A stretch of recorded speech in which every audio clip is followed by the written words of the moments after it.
अरे वाह भाभी, नवरात्र का पहला दिन, आप तो बिल्कुल देवी जैसी लग रही हैं। क्या छोटी तुम भी। हाँ भाभी, आप हमारे घर के लिए लक्ष्मी ही हैं। भाभी, मम्मी ने बोला है नवरात्रि का सामान मंगा देना। ठीक है छोटी। देवर जी सुनिए, नवरात्रि का सामान लाना है, थोड़ा पैसे दे दो ना। क्या भाभी, जब देखो तो पैसे मांगती रहती हो। मेरे पास नहीं है, अपने पति से मांग लो। क्या बोल रहा था भाभी ये? वही पैसों की बात। अभी के लिए आप ये रखो, नवरात्रि का सामान मंगा लेना। भाभी, ये आपके लिए गिफ्ट। पर ये किस लिए ननद जी? नवरात्रि का आज पहला दिन है और इतनी प्यारी बहू के लिए एक उपहार तो बनता है। घर की असली लक्ष्मी तो तुम हो, जो अपने घर की बेटी और बहुएं में कोई फर्क नहीं करती हो। थैंक यू भाभी, हैप्पी नवरात्रि। कितनी बार बोला है कि नाश्ते में लौकी। अरे दीदी, आप आइए बैठिए। भाभी भैया कहाँ हैं? वो काम से बाहर गए हैं। आप बैठिए, मैं आपके लिए पानी लेके आती हूँ। ये भगवान, एक तो कहाँ से आ गए, एक तो वैसे ही हमारा इतना बुरा हाल है, इनकी नौकरी छूट गई, कोई नई नौकरी मिल नहीं रही है, जैसे तैसे करके जिंदगी कट रही है, ऊपर से ये आ गई है, अब इनको कैसे देखेंगे। दीदी पानी लीजिए। Thank you. वैसे भाभी, आप अपने मायके कब जा रही हैं राखी बाद में? मैं इस बार नहीं जाऊंगी। क्यों? दीदी वो भाभी, मुझे सब पता है कि आप क्यों नहीं जा रही हैं। भाई की जॉब छूट गई इसलिए ना। आप चिंता ना कीजिए, भाई को जॉब बहुत जल्द मिल जाएगी। भाभी ये लीजिए, मैं आपके लिए साड़ी और कुछ पैसे लेकर आई हूँ। हर बार तो आप मुझे देती ही हैं, इस बार मैं आपको दे देती हूँ। आप भी जाइए अपने मायके। जिस तरह यहाँ मेरा भाई मेरा इंतजार करता है, उस तरह से आपके भी भाई तो इंतजार करते होंगे ना। दीदी, मैं कितनी खुश नसीब हूँ कि मुझे बहन जैसी ननद मिली। मेरी मम्मी किचन में काम क्यों कर रही है? वो मैं जस्ट ऑफिस का मेल चेक करने आई थी। आप ना एक काम करो, आप ये जॉब छोड़ दो। क्यों? आपके ऑफिस के चक्कर में मेरी मम्मी किचन में काम नहीं करेगी। अच्छा सॉरी।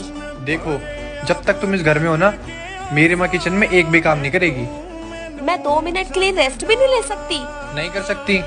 शादी से पहले तो तुम मुझसे बहुत बड़े बड़े वादे करती थी कि मुझसे शादी कर लो, मैं आपकी मम्मी को एक भी काम करने नहीं दूंगी, मैं सारा काम खुद करूंगी, आपको कोई भी स्ट्रेस नहीं दूंगी। देखो, बचपन से मेरी माँ ने बहुत काम किया है और मैं नहीं चाहता मेरी माँ अब काम करे। मैं समझती हूँ, आप अपनी मम्मी से बहुत प्यार करते हो और आपकी मम्मी भी मेरे लिए उतनी इम्पोर्टेंट है जितनी कि मेरी। तुम नहीं कर सकती। क्यों? जो लड़की 25 साल में अपने माँ बाप की नहीं हुई, उन्हें धोखा देकर मुझसे शादी कर ली, वो मेरी माँ की क्या सगी होगी। वंश, तुम ये जॉब छोड़ दो। क्या हुआ भाभी, कोई दिक्कत है क्या? कुछ नहीं ननद जी। भाभी, अब आप मुझसे छुपाएंगी, बताइए क्या हुआ?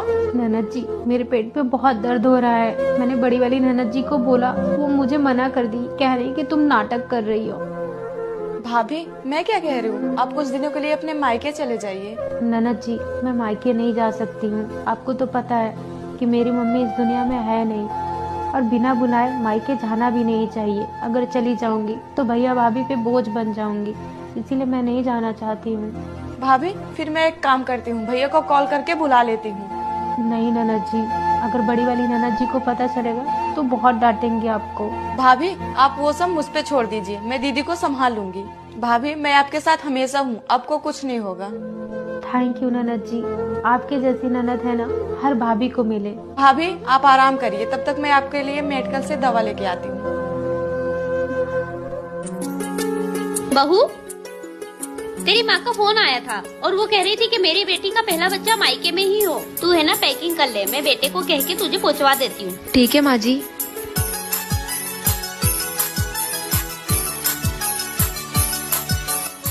हेलो माँ, मैं मायके नहीं आऊंगी। क्यों बेटा? क्योंकि मेरी सासू माँ की इच्छा है कि मेरा पहला बच्चा मेरे ससुराल में ही हो। लेकिन बेटा, तेरी सासू माँ तेरा अच्छे से ख्याल नहीं रख पाएगी। अरे माँ, ऐसा नहीं है, वो तो बहुत अच्छी है और वो तो मेरा अभी से ख्याल रखने लग गई है, आपकी तरह। ठीक है, जैसा तुझे ठीक लगे। ठीक है माँ। ये ले बेटा हल्दी वाला दूध, मैंने अंजू को तुझे देने के लिए बोला था, उसने मुझे दे दिया।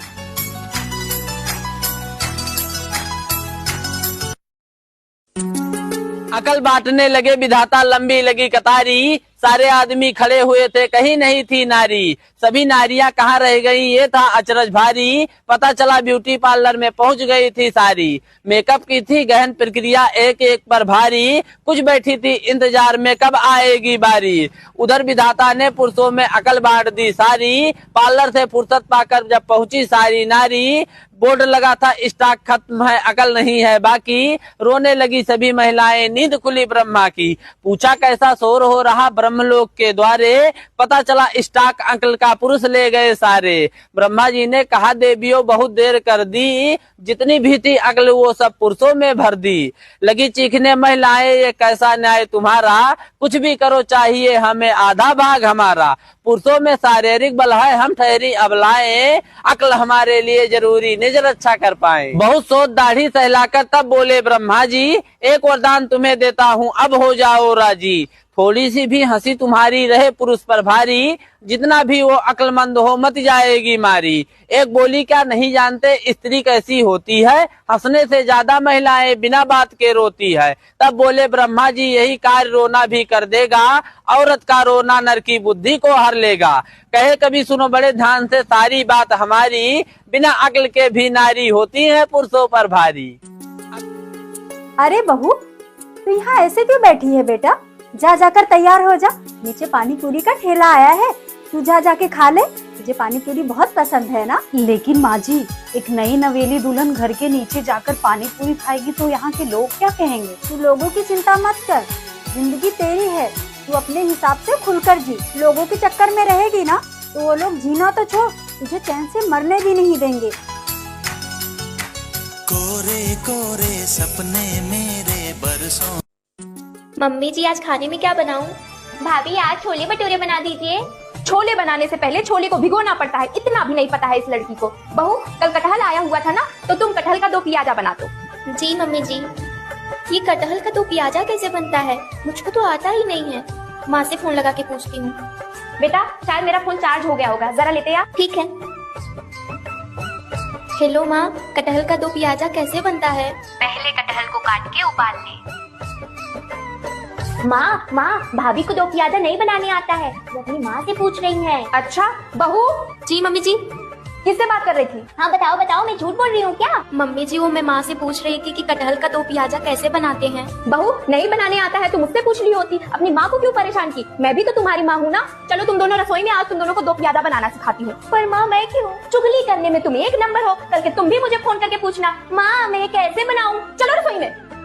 और बता बेटा, तेरा ससुराल कैसा है? तेरा मन तो लग जाता है ना वहाँ? माँ आपको तो पहले से ही पता था।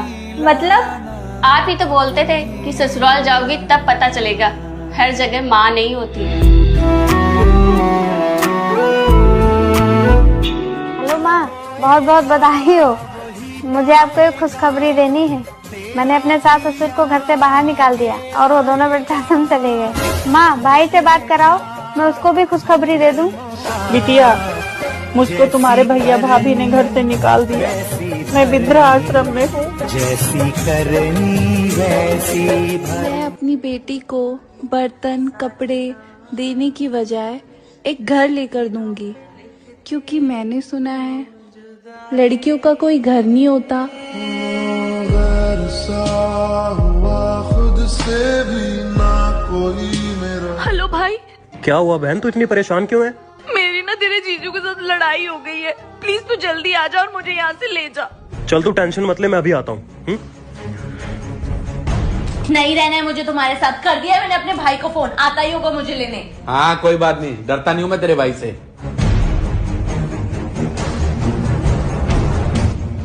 भाई।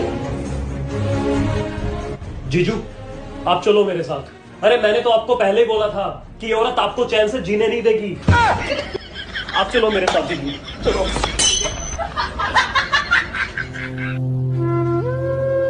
बहू, तुम अलमारी में ताला लगा रही हो, इसका मतलब तुम्हें मेरे ऊपर भरोसा नहीं है? नहीं मम्मी जी, ऐसी बात नहीं है। फिर कैसी बात है? आखिर इस घर में हम तीनों के अलावा रहता कौन है? मैं तो ज्यादातर बाहर ही रहता हूँ। देखो अगर विश्वास की बात है तो मम्मी जी भी तो ताला लगाती हैं। वो तो कभी कभी फ्रिज में भी ताला लगा देती हैं। क्या उनको मेरे ऊपर विश्वास नहीं है? देखिए मम्मी जी, रिश्ते दोनों तरफ से निभाए जाते हैं। अगर आपको मेरे ऊपर विश्वास होगा तभी मुझे आपके ऊपर विश्वास होगा। माँ जी, बात कड़वी है पर सत्य है। देवर जी मोमोज खाने चले? भाभी जी मेरे पास पैसे नहीं है। आप क्यों बैठे बैठे मैसेज कर रहे हो यहाँ पे? तू तो गया बेटे। इस भिखारी को जाने दे, फिर मोमोज खाने चलते हैं। कैसे कैसे लोग रहते हैं यार यहाँ पर।